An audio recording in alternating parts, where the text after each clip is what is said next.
What is it that really makes this unique? The essence of what is, for me, what this process is two dimensions. One is awakening, meaning coming to full conscious contact with the truth of my being. That's one dimension. And the second is living it. Actually living it in life. So that it's generally a movement from those patterns and programs that we are identified with that prevent us from living fully to the more of an awakened, liberated state that enables us to live more fully. So that we are living more in alignment with our true nature. See, it's basically a spiritual process and not necessarily a relationship building process and not necessarily a healing process. Although healing takes place as people de-identify with patterns that they're identified with fear, etc. I would also want to answer the question, what do people get out of it? So the experience is what it is. Wayne Dyer talks about Patanjali, when we are inspired, dormant forces awake in us and we become bigger. That's exactly what I mean. What people share as to what their experience is, what do they get from this, would hopefully be a function of this inquiry. The purpose of a dyad inquiry process is linked to the questions, the inquiries that are asked. What I want to see happen is sharing what is most dear to me. If I'm able to convey this unique sacredness, that what wants to come through me.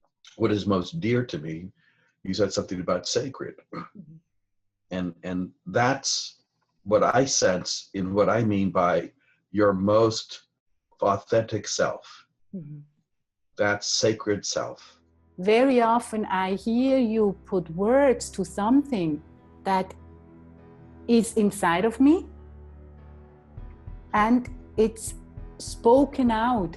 And by this, I would even say the awakening or the remembering starts to unfold.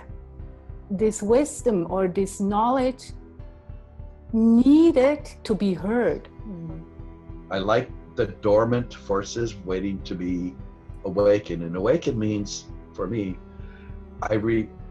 remembering is I become aware of something that was dormant. The awareness is like, awareness is for me the same as I awaken to it. I see it and I feel it in my body. I see it in the world. I see it in people's eyes, all of that. So when I experience something in my life, I think most of my evolutionary experiences were not in a dyad. They were simply spontaneous in the midst of life.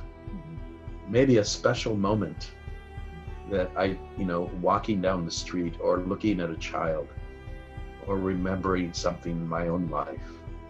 They're just spontaneous, living life experiences that just came to me.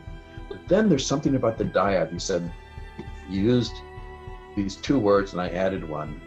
They're dormant, but something special about the dyad helps to validate it. It helps I express it so that it's seen and heard by this witness. And that does something. This is special. That does something. Because just say you've heard me say in a life group, there's certain things where I've expressed my own experience. So when I'm doing that and you're in the group, we are in a dyad. And you are the witness, and I'm sharing my experience. And that experience is like, it's not really mine. I don't own it. It belongs to the collective. It belongs to all of us as human beings. It belongs to the human heart.